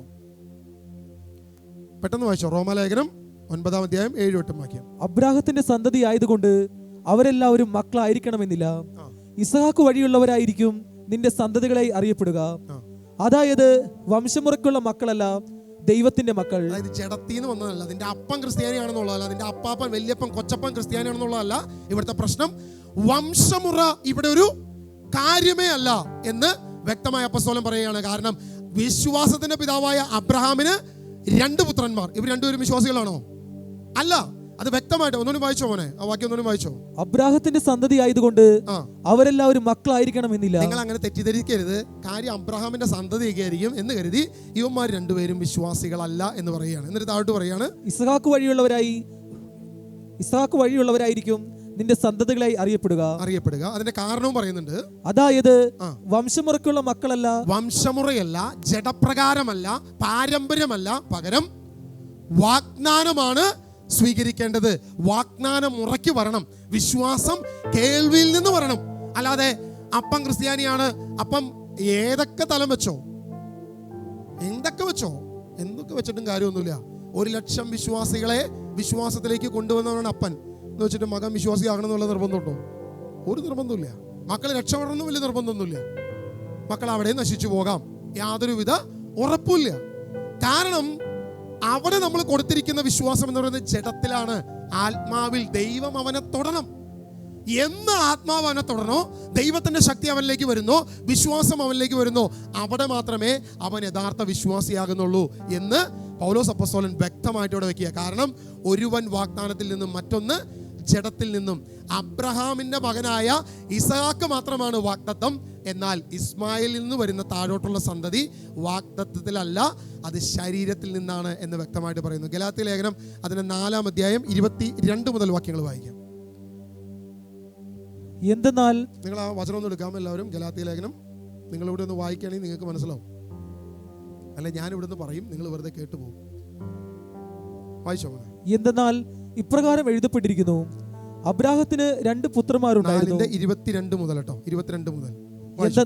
എന്തെന്നാൽ ഇപ്രകാരം എഴുതപ്പെട്ടിരിക്കുന്നു, അബ്രാഹത്തിന് 2 പുത്രന്മാരുണ്ടായിരുന്നു, ഒരുവൻ ദാസിയിൽ നിന്ന്, ഇതരൻ സ്വതന്ത്രയിൽ നിന്ന്. ഒരുവൻ ദാസിയിൽ നിന്ന്, ഇതരൻ സ്വതന്ത്രയിൽ നിന്ന്. ഇതേ വിഷയം തന്നെയല്ലേ തൊട്ടപ്പുറത്തെ റോമാലേഖനത്തിൽ നമ്മൾ വായിച്ചത്. അബ്രാഹത്തിന് 2 പുത്രന്മാര്, അത് ഒന്ന് ശാരീരിയിൽ നിന്ന്, ഒന്ന് വാഗ്ദത്തത്തിൽ നിന്ന്. അപ്പൊ അവിടെ വീണ്ടും ഒരു ഉദാഹരണം കൂടി അപ്പസ്തലൻ എടുത്തു വെക്കുകയാണ്. വായിച്ചോ. ദാസിയുടെ പുത്രൻ ശാരീരികതയിലും സ്വതന്ത്രയുടെ പുത്രൻ വാഗ്ദാന പ്രകാരവും ജനിച്ചു. അത് എക്സ്പ്ലെയിൻ ചെയ്തിരിക്കുകയാണ്. ഒന്ന് ദാസിയിൽ നിന്ന്, മറ്റൊന്ന് വന്നിരിക്കുന്നത് ശാരീരികയിൽ നിന്ന്. ദാസിയുടെ പുത്രൻ അത് അടിമത്തത്തിലേക്കും, മറ്റത് സ്വാതന്ത്ര്യം, വാഗ്ദത്തം ആണ് അവിടെ വന്നിരിക്കുന്നത്. അടുത്ത വാക്യം വായിച്ചോ. ആലങ്കാരികമായി പറഞ്ഞാൽ ഈ സ്ത്രീകൾ 2 ഉടമ്പടികളാണ്. ആലങ്കാരികമായി പറഞ്ഞാൽ എന്താണ് ഈ ആലങ്കാരികമായി പറഞ്ഞാൽ? നിങ്ങളിപ്പോ എന്റെ മുഖത്ത് നോക്കി പറയാണ് ഇയാൾ അത്ര വലിയ സുന്ദരനൊന്നുമല്ല എന്ന് പറയുകയാണെങ്കിൽ അത് വെറും തെറ്റാണ്. കാരണം എനിക്ക് എൻ്റെ സൗന്ദര്യത്തെക്കുറിച്ച് നല്ല ബോധ്യമുള്ളത് കൊണ്ട് നിങ്ങൾ പറയുന്നത് ഞാൻ എന്ത് ചെയ്യത്തില്ല, ഞാൻ എടുക്കത്തില്ല. കാരണം എൻ്റെ വീട്ടിൽ കണ്ണാടിയുണ്ട്, എനിക്കറിയാം എൻ്റെ സൗന്ദര്യത്തെക്കുറിച്ച് എനിക്ക് നല്ല ബോധ്യമുണ്ട്. അപ്പുറത്തൊരു അമ്മച്ചിരുന്ന് ഉറങ്ങുന്നുണ്ട്. ഈ വൃത്തിയുടെങ്കിലും കേട്ടിട്ട് കണ്ണുറക്കട്ടെ, ഇവനെ കുറിച്ച് തന്നെയാണ് ഇവൻ ഈ കോൺഫിഡൻറ്റ് പറയണേ എന്ന് വിചാരിച്ചിട്ട് കണ്ണുറക്കട്ടെ എന്ന് വിചാരിച്ച് പറഞ്ഞതാ. ഒന്ന് പറഞ്ഞേ ഹാലലൂയ, ഹാലലൂയ. ശക്തിയോടെ പറഞ്ഞേ ഹാലലൂയ, ഹാലലൂയ. ആലങ്കാരികമായി പറഞ്ഞു കഴിഞ്ഞാൽ ഇവ രണ്ടും 2 ഉടമ്പടികളാണ്. അതായത് ഒരു ഉപമ പറയുക. അപ്പസ്തോലൻ ഇതിനെ മനസ്സിലാക്കാൻ കരുതി 2 കാര്യത്തിലേക്ക് വീണ്ടും കാറ്റഗറൈസ് ചെയ്യുക. 2 സ്ഥലമായിട്ട് 2 കാറ്റഗറി ആയിട്ടാണ് തിരിക്കുക. എന്താണ് ആ കാറ്റഗറൈസേഷൻ? പറഞ്ഞോ. ഒരുവൻ സീനായി മലയിൽ നിന്നുള്ളവൾ, ഒരുവൻ സീനായി മലയിൽ നിന്ന്, അവൾ ദാസ്യവൃത്തിക്കായി മക്കളെ ജനിപ്പിക്കുന്നു. സീനായി മല എന്താണെന്നുള്ളതിനെ കുറിച്ചൊരു ബോധ്യം വേണം. മോശയ്ക്ക് ദൈവം കൽപ്പന കൊടുത്ത എവിടെ വെച്ചിട്ടാണ്? സീനായി മലയാണ്. ഇവിടെ ദൈവത്തിന്റെ ആ വചനം അപ്പസ്തോലൻ എടുത്തു വെക്കുന്നത് ഹാഗാർ അടിമയാണ്, സ്വതന്ത്രയല്ല. അവൾ നിയമത്തിന്റെ അണ്ടറിൽ മാത്രം നിൽക്കുന്ന വ്യക്തിയാണ്. പഴയ നിയമത്തിന്റെ പ്രതീകമാണ് അവൾ. ഓൾഡ് ടെസ്റ്റ്മെന്റിന്റെ പ്രതീകമാണ് ആര്? ഹാഗാർ. അത് കുടുംബ മഹിമ, പാരമ്പര്യം, ലേവി പൗരോഹിത്യം, ഈ പാരമ്പര്യം ഇങ്ങനെ ജഡത്തിൽ നിന്നും ജഡത്തിലേക്ക് ഇങ്ങനെ കൈമാറി വരപ്പെടുന്ന ഒരു ഹെറിഡിറ്ററി സംഭവത്തിലാണ് അവിടെ നിൽക്കുന്നത്. എന്നിട്ട് തൊട്ടപ്പുറത്ത് പറയുകയാണ് അവൾ ദാസ്യവൃത്തിക്കായി മക്കളെ ജനിപ്പിക്കുന്നു. അവൾ ഇങ്ങനെ മക്കളെ ജനിപ്പിക്കും, അതിങ്ങനെ അടുത്ത തലമുറയിലേക്ക് വരും. ഇതെല്ലാം ദാസ്യവൃത്തിക്കാണ് കടന്നു വരുന്നത്. അവളാണ് ഹാഗാർ. നിങ്ങളൊന്ന് ചിന്തിച്ചു നോക്കുക. യഥാർത്ഥത്തിൽ ഈ പഴയ നിയമത്തിന്റെ ഉടമ്പടിയിൽ അവർ അടിമകളാണോ സ്വതന്ത്രരാണോ? യേശു തന്നെ പറയുന്നുണ്ട് ഇസ്രായേൽ ജനമേ നിങ്ങൾ സ്വതന്ത്രരാണ് അല്ലേ? പക്ഷെ ആ സ്വാതന്ത്ര്യം ഒരിക്കലും യഹൂദ സന്തതികളോടല്ല, പുതിയ ക്രിസ്ത്യാനിയോടാണ്, പുതു ക്രിസ്ത്യാനിയോടാണ്. അത് നമുക്ക് മനസ്സിലാവില്ല, പിന്നെ നമുക്ക് എടുക്കാവുന്ന വിഷയം. വായിച്ചോ, താഴോട്ട് വായിച്ചോ. ഹാഗാർ അറേബ്യയിലെ സീനായി മലയാണ്. സീനായി മലയായിട്ട് അതിനെ ഉപമിക്കുക. അതായത് പഴയ നിയമത്തിന്റെ പ്രതീകമായി അവിടെ എടുത്തു വെക്കുകയാണ്. അബ്രഹാം പഴയ നിയമത്തിലാണോ പുതിയ നിയമത്തിലാണോ? അബ്രഹാം പഴയ നിയമത്തിലാണോ പുതിയ നിയമത്തിലാണോ നിൽക്കുന്നത്? ഉറക്കെ പറ. പഴയ നിയമത്തിലാണ് നിൽക്കുന്നത്. എല്ലാവരും ഈ സൈഡിൽ നിന്ന് പറഞ്ഞേ, കേൾക്കുന്നില്ല. അബ്രഹാം പഴയ നിയമത്തിലാണോ പുതിയ നിയമത്തിലാണോ? പഴയ നിയമത്തിലാണ്. അബ്രഹാമിന് നിയമം കൊടുത്തായിരുന്നോ? ദൈവം അബ്രഹാമിന് സീനായി മലയിൽ നിയമം കൊടുത്തായിരുന്നോ? പഴയ നിയമം കൊടുത്തായിരുന്നോ? പിന്നെ നിങ്ങൾ ഇത് പഴയ നിയമത്തിലാണെന്ന് പറഞ്ഞ് അബ്രഹാത്തെ കുറിച്ച് വായിക്കുന്നത് പഴയ നിയമത്തിലാണെന്ന് അല്ലേ? അല്ല, അതല്ലേ നിങ്ങൾ ഉദ്ദേശിച്ചേ? ബൈബിളിൽ ഓൾഡ് ടെസ്റ്റ്മെന്റ് ന്യൂ ടെസ്റ്റ്മെന്റ് രണ്ടായിട്ട് സെപ്പറേറ്റ് ചെയ്ത പോലെ അബ്രഹാത്തെ കുറിച്ച് നിങ്ങൾ വായിച്ചറിഞ്ഞിരിക്കുന്ന പഴയ നിയമത്തിലാണ്. അത് ഓക്കെ, അത് ശരി, അംഗീകരിച്ചു. പക്ഷെ അബ്രഹാം പഴയ നിയമത്തിലാണോ പുതിയ നിയമത്തിലാണോ എന്ന് അടുത്ത വാക്യം വായിച്ചാൽ മനസ്സിലാവും. താഴോട്ട് വായിച്ചോ. ഹാഗാർ അറേബ്യയിലെ സീനായി മലയാണ്. അവൾ ഇന്നത്തെ ജെറുസലേമിന്റെ പ്രതീകം അത്രയും. എന്തെന്നാൽ അവൾ തന്റെ മക്കളോടൊത്ത് ദാസ്യവൃത്തി ചെയ്യുന്നു. എന്നാൽ സ്വർഗീയ ജെറുസലേം സ്വതന്ത്രയാണ്. ഈ സ്വർഗീയ ജെറുസലേം ആരാണ് എന്നും കൂടി പറയുന്നുണ്ട്. സ്വർഗീയ ജെറുസലേം സ്വതന്ത്രയാണ് എന്ന് പറഞ്ഞിട്ട് അവളാണ് നമ്മുടെ അമ്മ. അവളാണ് നമ്മുടെ അമ്മ. എന്തുകൊണ്ടെന്നാൽ ഇപ്രകാരം എഴുതപ്പെട്ടിരിക്കുന്നു, അല്ലയോ പ്രസവിക്കാത്ത വന്ധ്യേ നീ ആഹ്ലാദിക്കുക. ഇത് എക്സ്പ്ലെയിൻ ചെയ്യാനുള്ള നേരില്ല, കാരണം ഇപ്പൊ തന്നെ സമയം ദീർഘിച്ചു. അത് യെശയ്യാ പ്രവചനത്തിലേക്ക് പോകണം, ഒത്തിരി സമയം എടുക്കുന്ന കാര്യമാണ്, നമ്മൾ അതിലേക്ക് പോകുന്നില്ല. എന്തായാലും വളരെ ചുരുക്കമായി ഇത് പറഞ്ഞ് മനസ്സിലാക്കാം. ഒന്ന്, ഒരു സ്ഥലത്ത് അബ്രാഹാമിന്റെ 2 ഭാര്യമാരെ നിർത്തി. ഒരു സൈഡിൽ ഹാഗാറിനെ നിർത്തി, ഇപ്പുറത്തെ സൈഡിൽ സാറയെ നിർത്തി. എന്നിട്ട് പറയാ, ഹാഗാർ പഴയ നിയമത്തിന്റെ പ്രതീകമാണ്. ഓൾഡ് ടെസ്റ്റ്മെന്റ് ആണ് അവളുടെ കയ്യിലിരിക്കുന്നത്. അല്ലെങ്കിൽ ആ പഴയ നിയമ രീതിയിലാണ് ഈ ജഡത്തിൽ നിന്നും ജഡത്തിലേക്ക് ഇങ്ങനെ കൈമാറി പോകുന്ന തലമാണ്. എന്നാൽ ഹാഗാറല്ല, സാറ സ്വർഗീയ ജെറുസലേമാണ്. അവൾ സ്വതന്ത്രയാണ്, അവൾക്കൊരു സ്വാതന്ത്ര്യമുണ്ട്, അവൾക്കൊരു ഫ്രീഡം ഉണ്ട്. ആ സ്വതന്ത്രയായി നിൽക്കുന്ന സാറ നമ്മുടെ അമ്മയാണ് എന്നാ പറഞ്ഞു വെച്ചിരിക്കുന്നത്. നമ്മുടെ അമ്മ, വിശ്വാസത്തിന്റെ. കാരണം സ്വർഗീയ ജെറുസലേം സ്വതന്ത്ര വിശ്വാസത്തിലാണ് നിൽക്കുന്നത്. നമ്മൾ ഇന്ന് ഏതെങ്കിലും ചുറ്റുപാടിൽ, ഏതെങ്കിലും കെട്ടുപാടുകളിലാണോ നിൽക്കുന്നത്? ആണോ? ഏതെങ്കിലും വിഗ്രഹത്തിൽ കെട്ടിപ്പിടിച്ചിട്ടാണോ നമ്മൾ നിൽക്കുന്നത്? എവിടെയെങ്കിലും ഏതെങ്കിലും പാരമ്പര്യ വിശ്വാസത്തിന്റെ പേരിലാണോ നിൽക്കുന്നത്? ഏതെങ്കിലും ആ ഒരു നമ്മളുടെ സൈൻ, നമ്മളുടെ ലെറ്റർ സൈൻ ചെയ്ത് തന്നിരിക്കുന്നത് ഇങ്ങനെ ഏതെങ്കിലും സംഭവത്തിലാണോ നിൽക്കുന്നത്? അങ്ങനെയാണെങ്കിൽ നിങ്ങളിവിടെ വന്നിരിക്കുന്നില്ല. കാരണം അങ്ങനെയാണെങ്കിൽ അച്ഛനെ പേടിച്ച്, കൊച്ചച്ഛനെ പേടിച്ച് വീട്ടിലിരുന്നേനെ. സുവിശേഷം കേൾക്കാൻ ഇന്ന് ഇവിടെ വന്നതിന്റെ കാരണം എന്താ? നിങ്ങൾ ഇത്രയും സമൂഹം സുവിശേഷം കേൾക്കാൻ ഇന്ന് ഇവിടെ ഈ കസേരയിൽ വന്നിരിക്കുന്നതിന് കാരണം എന്താ? നിങ്ങൾ സ്വതന്ത്രരാണ്. നിങ്ങൾ അടിമത്തത്തിലാണെങ്കിൽ അച്ഛനെ പേടിക്കും, കല്ലറ തരില്ല എന്ന് പറയും, നിങ്ങൾ അവിടെ കുടുംബത്തിൽ തന്നെ ഇരിക്കും, പള്ളിയിൽ നിന്ന് പുറത്താക്കും, അത് ചെയ്യും, ഇത് ചെയ്യും, ഇങ്ങനെ 100 കൂട്ടം പ്രശ്നം പറയുമ്പോൾ നമ്മൾ അവിടെ തന്നെ ഇരിക്കും, നമ്മൾ അനങ്ങില്ല, നമ്മൾ ആ വീട്ടിൽ തന്നെ ഇരിക്കും. നിങ്ങൾ ഇന്ന് ഈ സുവിശേഷം കേൾക്കാൻ ഇന്ന് ഈ കസേരയിൽ വന്നിരിക്കുന്നുണ്ടെങ്കിൽ അതിൻ്റെ കാരണം നമ്മൾ സ്വതന്ത്രയാ. നമ്മൾ ഹാഗാറിൻ്റെ ആ അടിമത്തത്തിലല്ല, പകരം സാറായിലൂടെ ലഭിച്ച ആ സ്വാതന്ത്ര്യത്തിലാണ് നമ്മൾ ഇരിക്കുന്നത്. നമ്മൾ ഇന്ന് ആയിരിക്കുന്നതിന് ആ സ്വാതന്ത്ര്യമാണ്. അടുത്ത വാക്യം വായിച്ചോ മോനെ. എന്തുകൊണ്ടെന്നാൽ പ്രകാരം എഴുതപ്പെട്ടിരിക്കുന്നു, അല്ലയോ പ്രസവിക്കാത്ത വന്ധ്യേ, അത് വായിച്ചോ, അതിന്റെ താഴെ വായിച്ചോ. പ്രസവവേദന അനുഭവിക്കാത്ത നീ ആനന്ദിച്ച് ആർപ്പ് വിളിക്കുക. എന്തെന്നാൽ ഭർത്തിമതിക്കുള്ളതിനേക്കാൾ കൂടുതൽ മക്കൾ പരിത്യക്തയ്ക്കാണുള്ളത്. ആ വാക്ക് നമ്മൾ ഇപ്പൊ എടുക്കുന്നില്ല. അടുത്ത വാക്യം വായിച്ചോ. സഹോദരരെ, നമ്മളാകട്ടെ ഇസഹാക്കിനെ പോലെ വാഗ്ദാനത്തിന്റെ മക്കളാണ്. നമ്മളാകട്ടെ ഇസഹാക്കിനെ പോലെ വാഗ്ദാനത്തിന്റെ മക്കളാണ്. ഇനി വാഗ്ദാനത്തിന്റെ മക്കൾക്കുള്ള ഒരു അനുഗ്രഹം കൂടി അതിന്റെ താഴെ കൊടുത്തിട്ടുണ്ട്, അതുകൂടി വായിക്കേണ്ടത്. അടുത്ത വാക്യം വായിച്ചോ. എന്നാൽ ശാരീരിക രീതിയിൽ ജനിച്ചവൻ ആത്മാവിന്റെ ശക്തിയാൽ ജനിച്ചവനെ അന്ന് പീഡിപ്പിച്ചു. ഓക്കെ, അതോടെ നിൽക്കട്ടെ. എന്താണ് ഇതിനെ കുറിച്ച് പറഞ്ഞിരിക്കുന്നത്? ശാരീരികമായി ജനിച്ചവൻ വാഗ്ദാനത്തിൽ പറഞ്ഞവനെ അന്ന് പീഡിപ്പിച്ചു. ആരെ പീഡിപ്പിച്ചു? ഇസ്മായിൽ ഇസഹാക്കിനെ പീഡിപ്പിച്ചു. അതുകൊണ്ടാണ് ദാസിയുടെ പുത്രന്റെ കൂടെ എൻ്റെ മകൻ കളിക്കരുത് എന്ന് പറഞ്ഞ് അവളെ പുറത്താക്കാൻ സാറ നിർബന്ധിക്കുന്നത്. നമ്മൾ ആ വചനം നോർമലി വായിക്കുമ്പോൾ നമുക്ക് ആ ചരിത്രം, ഒന്ന് ഈ അബ്രഹാമിൻ്റെ ചരിത്രവും ആ കാര്യങ്ങളൊക്കെ വളരെ കുറച്ചേ നമുക്കുള്ളൂ, വളരെ ലിമിറ്റഡ് ആയിട്ടേ കിടക്കുന്നുള്ളൂ. എന്നാൽ ഡീറ്റെയിൽ ആയിട്ട് യഹൂദ പഠനങ്ങൾ എടുത്തു നോക്കിയാൽ വളരെ കൃത്യമായിട്ട് അവിടെ പറഞ്ഞിരിക്കുന്ന കാര്യമാണ്. നമ്മൾ ഈ വചനം വായിക്കുമ്പോൾ മനസ്സിലാക്കുകയും ചെയ്യും. പൗലോസ് അപ്പോസ്തലൻ പറയുക, വാഗ്ദാനത്തിൽ ജനിച്ചവനെ ശരീരത്തിൽ ജനിച്ചവൻ, ജഡത്തിൽ വന്നവൻ പീഡിപ്പിച്ചു. എന്ന് പീഡിപ്പിച്ചു? എത്ര വർഷം മുമ്പ് പീഡിപ്പിച്ചു? വർഷങ്ങൾക്ക് മുൻപ് അബ്രഹാമിൻ്റെ മക്കളുടെ കാലത്ത് പീഡിപ്പിച്ചു. ഇപ്പം ഉണ്ടോ പീഡ? ഉണ്ടോ? ആ വാക്യം ഒന്ന് പൂർത്തിയായിട്ട് വായിച്ചു, അപ്പോൾ ക്ലിയർ ആവുന്നത്. എന്നാൽ ശാരീരിക രീതിയിൽ ജനിച്ചവൻ, ആത്മാവിന്റെ ശക്തിയാൽ ജനിച്ചവനെ, ആത്മാവിൽ വീണ്ടെടുക്കപ്പെട്ടവനെ അന്ന് പീഡിപ്പിച്ചു. ഇന്നും അതുപോലെ തന്നെയാണ്, ഇന്നും അതുപോലെ തന്നെ പീഡിപ്പിക്കും. അപ്പൊ 2 സിസ്റ്റേഴ്സ് അറസ്റ്റ് ആയതുള്ള പ്രശ്നമുണ്ടോ? അറസ്റ്റ് ആയില്ലെങ്കിലേ പ്രശ്നം. എടാ, സുവിശേഷം പറഞ്ഞ് മനുഷ്യരെ കടത്തിയില്ലെങ്കിലാ പ്രശ്നം. എങ്ങനെ കടത്തണം? സുവിശേഷത്തിലൂടെ വീണ്ടെടുക്കണം എന്ന് വെച്ചാൽ മനുഷ്യനെ കടത്തിക്കൊണ്ടേ മതത്തിൽ ചേർക്കാനല്ല പറയുന്നത്, മതപരിവർത്തനം നടത്തണം എന്നല്ല പറഞ്ഞത്. അവനെ ഒരു വിശ്വാസിയാക്കണം. ഏത് വിശ്വാസി? അയൽവക്കക്കാരനെ നിന്നെ പോലെ സ്നേഹിക്കാൻ പറ്റുന്ന വിശ്വാസിയാക്കി മാറ്റണം. യേശുവിൻ്റെ സുവിശേഷം എന്താ പറഞ്ഞിരിക്കുന്നത്? നിന്നെ പോലെ നിന്റെ അയൽക്കാരനെ സ്നേഹിക്കുക. ഈ സുവിശേഷത്തിന് എന്തെങ്കിലും കുഴപ്പമുണ്ടോ? നിന്നെ പോലെ നിന്റെ അയൽക്കാരനെ സ്നേഹിക്കാൻ പറഞ്ഞ ആ സ്നേഹത്തിലേക്ക് എത്തിക്കണം. ആ സ്നേഹത്തിലേക്ക് എൻ്റെ സുഹൃത്തിനെ, എൻ്റെ സഹോദരനെ ഒരു പുതിയ വ്യക്തിയെ ആറ്റിയാൽ മനുഷ്യനെ കടത്തുക. എവിടെ നിന്ന്? അവൻ്റെ ജഡത്തിൽ നിന്ന് അവനെവിടേക്ക് കടത്തി? ആത്മാവിലേക്ക് കടത്തി. അന്ന് വരെ അവൻ ജഡത്തിലാണ് ജീവിച്ചുകൊണ്ടിരുന്നത്. അവൻ്റെ ജഡത്തിൽ നിന്നും അവനൊരു പരിവർത്തനം വന്നു. അവൻ പിന്നെ ആരെങ്കിലും മെക്കിട്ട് കയറാൻ പോവോ? ആരെങ്കിലും കിറുക്കിട്ട് തോണ്ടാൻ പോവോ? ആരെങ്കിലും കല്ലെറിയാൻ പോവോ? അവൻ പിന്നെ ആരെയും പീഡിപ്പിക്കാൻ പോകത്തില്ല. കാരണം എൻ്റെ ശരീരത്തെ ഞാൻ എങ്ങനെ സ്നേഹിക്കുന്നുവോ അതുപോലെ എൻ്റെ സഹോദരനെ സ്നേഹിക്കുക. അത് ആസാമിൽ കിടക്കുന്നവനോ ഉത്തർപ്രദേശിൽ കിടക്കുന്നവനോ എവിടെ, ഏത് രാജ്യത്ത്, ഏത് ദേശത്ത്, ഏത് വർഗത്തിൽ, ഏത് വർണ്ണത്തിൽ പറഞ്ഞവനാകട്ടെ, അതൊന്നും പ്രശ്നമല്ല. അവനെയും സ്നേഹിക്കാൻ അവൻ പഠിക്കും. അപ്പോൾ സിസ്റ്റേഴ്സ്, യഥാർത്ഥത്തിൽ സത്യസുവിശേഷമാണ് അവർ പ്രഘോഷിച്ചതെങ്കിൽ അവർ മനുഷ്യരെ കടത്തുക തന്നെ ചെയ്യുന്നത്. എങ്ങനെ കടത്തുന്നു? പഴയ മൃഗീയ മനുഷ്യനിൽ നിന്നും ദൈവത്തിൻ്റെ പൈതലായി അവനെ മാറ്റുന്നു, പരിവർത്തനം നടത്തുന്നു. അല്ലാതെ കൊണ്ടുപോയി മതം മാറ്റുകയല്ല, കൊണ്ടുപോയി ഏതെങ്കിലും ഒരു ഡിനോമിനേഷനിൽ കൊണ്ടുപോയി പേര് എഴുതുകയല്ല, എവിടെയെങ്കിലും ഒരു പോത്തുകുളത്തിൽ കൊണ്ടുപോയി കുളിപ്പിച്ച് പൊക്കിയെടുത്തു എന്നല്ല, എവിടെയെങ്കിലും ഒന്ന് തളിച്ച് അവനെ ക്രിസ്ത്യാനിയാക്കി, ഇതൊന്നുമല്ല അവിടുത്തെ പ്രശ്നം. ആ വ്യക്തിയുടെ ഹൃദയത്തെ പരിവർത്തനം നടത്തണം, ഹൃദയത്തെ കീറി മുറിക്കണം, പഴയ മനുഷ്യനെ മാറ്റി പുതിയ മനുഷ്യനാക്കണം.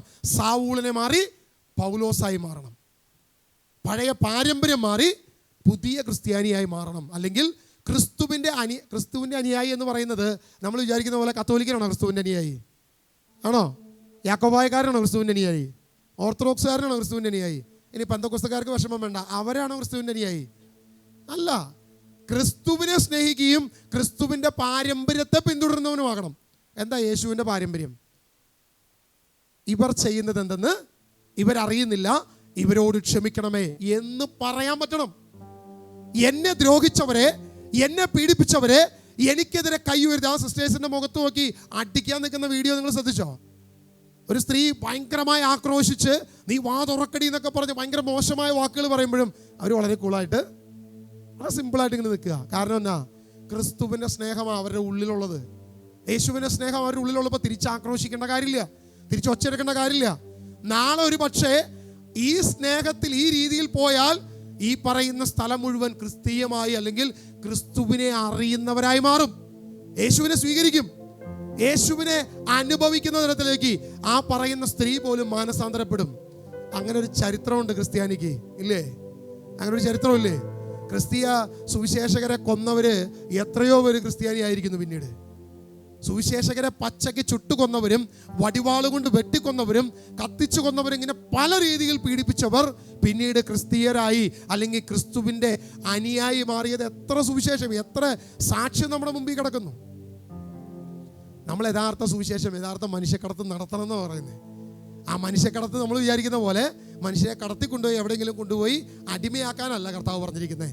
അവനെ സ്വാതന്ത്ര്യത്തിലേക്ക് മാറ്റണം. അവൻ്റെ അടിമത്തം, ജഡത്തിലുള്ള അവൻ്റെ അടിമത്തം മാറ്റി സുവിശേഷം പ്രഘോഷിക്കുമ്പോൾ ദൈവരാജ്യത്തിലേക്ക് അവൻ കടന്നു വരും എന്ന് പറഞ്ഞേ. Hallelujah, hallelujah. യേശുവേ ആരാധന, യേശുവേ ആരാധന, യേശുവേ ആരാധന. പഴയ നിയമത്തിൽ ആ ജഡത്തിൽ നിന്ന് പറഞ്ഞ വിശ്വാസം, ആ ജഡികമായ വിശ്വാസം, അതാണ് സാവൂൾ എന്ന വ്യക്തി ക്രിസ്ത്യാനിയെ പീഡിപ്പിക്കാൻ തുടങ്ങിയത്. അപ്പോസ്തല പ്രവൃത്തിയിൽ നമ്മൾ കാണുന്നുണ്ട്. അതേ സാവൂളിന് പിന്നെ പൗലോസായി കഴിഞ്ഞപ്പോൾ ഇങ്ങോട്ട് അടിയോടടിയായിരുന്നു അല്ലേ? പുള്ളിക്ക് യാതൊരു വിധത്തിലും ഒരു കുറവുണ്ടായില്ല. ആവശ്യം പോലെ 2 പ്രാവശ്യം ജയിൽവാസം, പ്രതിസന്ധികൾ, പ്രതികൂലങ്ങൾ, പലപ്പോഴായി 100 കൂട്ടം പ്രശ്നങ്ങൾ. ഈ പ്രശ്നങ്ങൾ എവിടെയെങ്കിലും സുവിശേഷത്തെ ബ്രേക്ക് ചെയ്തോ? എവിടെയെങ്കിലും അപ്പോസ്തലന്റെ പ്രവർത്തനത്തെ നിർത്താൻ പറ്റിയോ? കഴുത്ത് നീട്ടി കൊടുത്തപ്പോൾ പോലും സുവിശേഷം പിന്നെയും വളരുകയാണ് ചെയ്തത്. എവിടെയെങ്കിലും അപ്പസ്തോലനിലൂടെയോ അല്ലെങ്കിൽ അപ്പസ്തോലനിലൂടെയുള്ള സുവിശേഷം എവിടെയെങ്കിലും ബ്രേക്കായോ? ഇല്ല. പീഡനങ്ങളുടെ കാലത്ത് സുവിശേഷം ശക്തമായി മുന്നോട്ട് പോവുകയാണ് ചെയ്തത്. ഞാൻ പറഞ്ഞേ, ഇന്നിപ്പോൾ ഈ അറസ്റ്റ് ക്രിസ്തീയ സമൂഹത്തിന് അനുഗ്രഹമാണ്. ഈ ഒരു അറസ്റ്റ്, ഈ ഒരു പ്രതിസന്ധി നമുക്ക് അനുഗ്രഹമാണ്. ക്രിസ്തീയത അല്ലെങ്കിൽ വിശ്വാസത്തിൻ്റെ വളർച്ചയിലേക്ക് ഇന്ത്യ, പ്രത്യേകിച്ച് നോർത്ത് ഇന്ത്യ കടന്നു പോകുന്നതിൻ്റെ ഒരു വലിയ അടയാളമായി ഈ അറസ്റ്റ്. ഇന്ന് ക്രിസ്തീയ സമൂഹം എങ്ങനെ പ്രതികരിച്ചു, ഈ വിഷയത്തിൽ എങ്ങനെ തീരുമാനങ്ങൾ എടുത്തു, എന്ത് നയമെടുത്തു എന്നുള്ളത് നോക്കിയിട്ടാ ഇനി മറ്റുള്ളവർ ക്രിസ്തുവിനെ അറിയാൻ പോകുന്നത്, യേശുവിൻ്റെ സ്വഭാവത്തിലേക്ക് വരാൻ പോകുന്നത്, പുതു ക്രിസ്ത്യാനിയായി മാറാൻ പോകുന്നത്.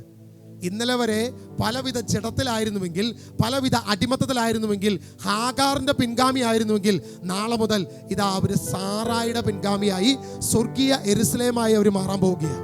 ഒന്ന് പറഞ്ഞേ ഹല്ലേലൂയ, ഹല്ലേലൂയ. യേശുവേ ആരാധന, യേശുവേ ആരാധന. റോമാലേഖനം 10-ാം അധ്യായം അതിൻ്റെ 14 മുതൽ വായിച്ച് നമുക്ക് ആരാധനയിലേക്ക് കടന്നു പോകാം. റോമാലേഖനം 10-ാം അധ്യായം അതിൻ്റെ 14 മുതൽ വായിക്കാം.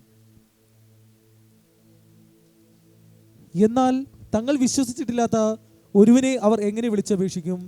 ഒരിക്കലും കേട്ടിട്ടില്ലാത്തവനിൽ നിന്ന് എങ്ങനെ വിശ്വസിക്കും? ദൈവം ഇത് അനുവദിച്ചതാ. ഞാൻ പറയുന്നത് ഈ സിസ്റ്ററിന്റെ അറസ്റ്റ് ദൈവം അനുവദിച്ചതാ. ചില സ്ഥലത്ത് യഥാർത്ഥ സുവിശേഷം എത്തിയിട്ടില്ല. ആതുര സേവനങ്ങൾ ചെയ്യുന്നുണ്ടാകാം, സ്കൂളുകൾ നടത്തുന്നുണ്ടാകാം, ഹോസ്പിറ്റലുകൾ, ക്ലിനിക്കുകൾ ഇതെല്ലാം നടത്തുന്നുണ്ടാകാം. പക്ഷേ യഥാർത്ഥ സത്യ ദൈവത്തെ അറിഞ്ഞിട്ടില്ല. യേശുവിനെ പലപ്പോഴും അവർക്ക് അനുഭവിക്കാൻ സാധിച്ചിട്ടില്ല, അവർക്ക് മനസ്സിലാക്കാൻ സാധിച്ചിട്ടില്ല. അവർ വിചാരിച്ചിരിക്കുന്നത് ഇവർ ഈ ആതുര സേവനത്തിന്റെ മറവിൽ മതപരിവർത്തനം നടത്തുന്ന രീതിയാണ്. എന്നാൽ യഥാർത്ഥ ക്രിസ്തുവിനെ അവരൊട്ട് കണ്ടിട്ടില്ല, അല്ലെങ്കിൽ മനസ്സിലാക്കിയിട്ടില്ല. അതുകൊണ്ടാണ് ആരെങ്കിലും ഇവർക്കെതിരെ ആക്രോശിക്കുകയോ മോശമായി സംസാരിക്കുകയോ ചെയ്യുന്നുണ്ടെങ്കിൽ അത് ചെയ്യുന്നത്. കാരണം യഥാർത്ഥത്തിൽ അവർ കേട്ടിട്ടില്ല യേശുവിനെ കുറിച്ച്. വായിച്ചോ, എന്നാൽ തങ്ങൾ വിശ്വസിച്ചിട്ടില്ലാത്ത ഒരുവനെ അവർ എങ്ങനെ വിളിച്ചപേക്ഷിക്കും? ഒരിക്കലും കേട്ടിട്ടില്ലാത്തവന് എങ്ങനെ വിശ്വസിക്കും? പ്രസംഗകനില്ലാതെ എങ്ങനെ കേൾക്കും? അയക്കപ്പെടുന്നില്ലെങ്കിൽ എങ്ങനെ പ്രസംഗിക്കും? അപ്പോൾ അയക്കപ്പെടണം, നോർത്തിലേക്ക് അയക്കപ്പെടണം, സകല സ്ഥലത്തേക്കും. നിങ്ങൾ ശ്രദ്ധിച്ചോ, കഴിഞ്ഞ ന്യൂ ഇയർ പ്രയറിനാണെന്ന് എനിക്ക് തോന്നുന്നു, നോർത്ത് ഇന്ത്യയിലേക്ക് ട്രെയിൻ കയറി സുവിശേഷകർ പോകുന്നത് ആത്മാവിൽ കാണുന്നു എന്ന് ഷിബു ബ്രദർ ഒരു പ്രവചനം പറഞ്ഞിരുന്നു. ആരെങ്കിലും ഓർമ്മയുണ്ടോ? 6 മാസം മുമ്പ് പറഞ്ഞതാ. ഇത് പ്രാപിക്കാനുള്ള കാലമായി എന്നുള്ളതാ കർത്താവ് പറയുന്നത്. നിങ്ങൾ അപ്പസ്തോല പ്രവൃത്തി 1 മുതൽ 7 വരെ വായിക്കുമ്പോൾ സമരിയായിലല്ല, ജെറുസലേമിൽ കിടന്ന് ചുറ്റിക്കറങ്ങുക. സുവിശേഷം പുറത്തേക്ക് പോയിട്ടില്ല. 2024 ഡിസംബർ 31 പറഞ്ഞ പ്രവചനം ജനുവരി, ഫെബ്രുവരി, മാർച്ച്, ഏപ്രിൽ, മെയ്, ജൂൺ, ജൂലൈ കഴിഞ്ഞ 7 മാസമായി ഇത് കേരളത്തിൽ കിടന്ന് കറങ്ങുക. 8-ാം മാസം ഓഗസ്റ്റ് 1 ഇന്നത്തെ 8-ാം മാസം ഓഗസ്റ്റ് 2 വന്നു. ഇനി സുവിശേഷം ട്രെയിൻ കയറി പോകണം. ഇനി സുവിശേഷം ട്രെയിൻ കയറി നോർത്തിൽ എത്തണം. കാരണം പ്രവചനങ്ങളൊന്നും പൂർത്തിയാകാതിരിക്കത്തില്ല, അത് പൂർത്തിയാകുക തന്നെ ചെയ്യും. അത് ദൈവത്തിന്റെ ആത്മാവിനാൽ ദൈവത്തിന്റെ സുവിശേഷകർ, ദൈവത്തിന്റെ പ്രവാചകർ തൻ്റെ വചനം വായിൽ നിന്ന് ദൈവത്തിന്റെ വചനം പറഞ്ഞിട്ടുണ്ടെങ്കിൽ അത് സംഭവിക്കുക തന്നെ ചെയ്യും. അതിനുള്ള ഒരു മുന്നോടിയായി ഈ പീഡനം. സ്തെഫാനോസിനെ പീഡിപ്പിച്ചിട്ടുണ്ടെങ്കിൽ, സ്തെഫാനോസിനെ കല്ലെറിഞ്ഞിട്ടുണ്ടെങ്കിൽ അത് ലോകം മുഴുവൻ സുവിശേഷം എത്താൻ വേണ്ടി ദൈവം എറിയിച്ചതാ, ദൈവം വിട്ടതാ, ദൈവം പീഡയ്ക്ക് വേണ്ടി അനുവദിച്ചതാ. ഇന്ന് 2 പ്രതികൂലങ്ങൾ, അല്ലെങ്കിൽ 2 നിഷ്കളങ്കരായ 2 സിസ്റ്റേഴ്സിന് ഈ ഒരു പ്രശ്നം വന്നിട്ടുണ്ടെങ്കിൽ ഞാൻ പറയുന്നു, ഇന്ന് ഇന്ത്യ മുഴുവൻ സുവിശേഷം എത്താൻ വേണ്ടി ദൈവത്തിന്റെ ചില പ്രവൃത്തിയാ, കർത്താവിന്റെ പ്രവൃത്തിയാ. അത് ആതുര സേവനം മാത്രമല്ല, അത് ഹോസ്പിറ്റലുകളും സ്കൂളുകളും മാത്രമല്ല. സുവിശേഷം പ്രസംഗത്തിൽ നിന്നും കേൾവിയിൽ നിന്നും യേശുവിനെ അറിയണം, യേശുവിനെ കേൾക്കണം, യേശുവിന്റെ വചനം അറിയണം. അതിനുവേണ്ടി ദൈവം ചെയ്യുന്നതാ ഇതൊക്കെ. Hallelujah, hallelujah, hallelujah. നമ്മൾ നോക്കുമ്പോൾ കഷ്ടതയാ, നമ്മുടെ കണ്ണുകൊണ്ട് നോക്കുമ്പോൾ പ്രതികൂലമാ. പാവപ്പെട്ട 2 കന്യാസ്ത്രീകള് കഷ്ടപ്പെടുന്നു, വേദനിക്കുന്നു. പ്രിയമക്കളെ, ഒരു കഷ്ടതയും പുറത്തു പോകത്തില്ല, ഒരു കഷ്ടതയും വെറുതെ ആകത്തില്ല, ഒരൊറ്റ കഷ്ടതയും വെറുതെ ആകത്തില്ല എന്ന് നമ്മൾ വിശ്വസിക്കണം. ഒന്ന് എഴുന്നേറ്റ് വന്നേ, കർത്താവിന്റെ സന്നിധിയിൽ നമുക്കിത് ഉറപ്പിക്കാം. ഒരു കഷ്ടതയും, ഒരു വേദനയും, ഒരു സഹനവും, ഒരൊറ്റ പ്രതികൂലവും നമുക്ക് പ്രശ്നമല്ല. അത് അനുഗ്രഹത്തിന്റെ പുതിയ വാതില് തുറക്കാൻ പോവുകയാ. വിടുതലിന്റെ പുതിയൊരു വാതില് ദൈവം തുറക്കാൻ പോവുകയാ. അപ്പസ്തോല പ്രവൃത്തി നമ്മൾ വായിക്കുമ്പോൾ സുവിശേഷം പ്രചരിച്ചു വരുമ്പോൾ, സുവിശേഷത്തിന്റെ പ്രവൃത്തി തുടങ്ങുമ്പോൾ പത്രോസിനെ കാരാഗ്രഹത്തിലാക്കുന്നു. പത്രോസ് കാരാഗ്രഹത്തിൽ ജീവിക്കുന്നു. പത്രോസ് കാരാഗ്രഹത്തിലാകുമ്പോൾ സഭ ഒരുമിച്ച് പ്രാർത്ഥിക്കുമ്പോൾ പത്രോസിനെ കാരാഗ്രഹത്തിൽ വിടുവിച്ചൊരു ദൈവമുണ്ട്. പത്രോസിനെ കാരാഗ്രഹത്തിൽ നിന്നും സ്വതന്ത്രനാക്കിയ ഒരു ദൈവമുണ്ട്. ആ ദൈവമാണ് നമ്മുടെ ദൈവം. ആ ദൈവം ഇന്ന് ഒരു കാരാഗ്രഹം നമുക്ക് വേണ്ടി തുറന്നിട്ടുണ്ടെങ്കിൽ, ഒരു ജയിൽ നമുക്ക് വേണ്ടി തുറന്നിട്ടുണ്ടെങ്കിൽ, അത് സുവിശേഷത്തിന്റെ വളർച്ചയാണ്, അത് സുവിശേഷത്തിന്റെ തുടങ്ങാൻ പോവുകയാണ്. അതാണ് നമ്മൾ മനസ്സിലാക്കേണ്ടത്.